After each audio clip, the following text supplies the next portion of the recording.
Smash or like. Some days I'm like fuck spitting, not Смачка или харесай. Пръсни или му дай такова. Сега ще разберем. Пръскаш или не им пръскаш пардялника.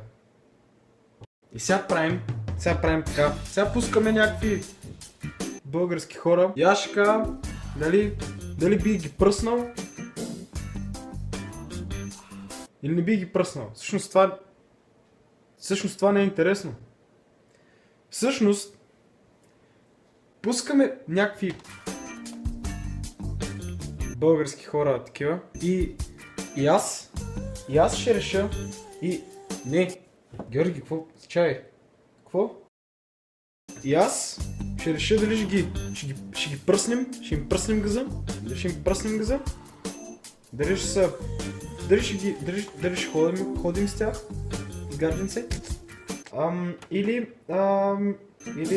не, ще ги захапим за чулото. Добре. Първият ни български човек се казва Кристиан Чарли Танев. Пръскам му газа. Вторият ни български човек е Гери Никол. Не знам. Между другото, докато сме на тази тема, сега казах на Гери Никол. Гери Никол за Евровизия. Хаштаг Гери Никол не за Евровизия. Да видим кой повече. Гери за, Никол не. Хаштаг Гери за, хаштаг Никол не. Третия ни български човек се казва Кристиан. Не си за мен. Кажи ми, че Гери Никол няма да ходи на Евровизия. Кажи ми. Гери Никол няма да ходи на Евровизия. Благодаря. Моля. Готов ли си? Да. Готов ли си? Силно кажи. Готов ли си? Готов съм. Щом си готов, почваме. Така как? Преслава, хубаво ли? Да. Що? Защото така. Добре. Тази как? Да. Чакай да те питам, не знаеш за какво ще те питам. Какво ще кажеш за нея? Да. Ох, мамо. Мислиш, че стане по-хубаво. Какво мислиш за нея? Освен да. Да, е хубава мисъл. И аз съм да. Нея, да. 2 пъти даже. Ти си.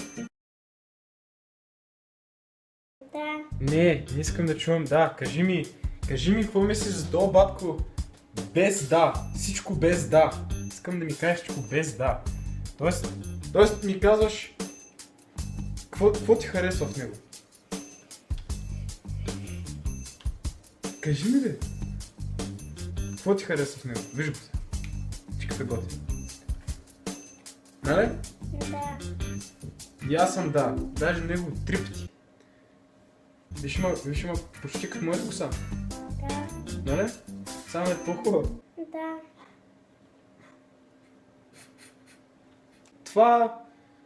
Тоя детай. Добре, това. Харесва ли ти? Да. Край. Айде, стигни толкова видео за днеска.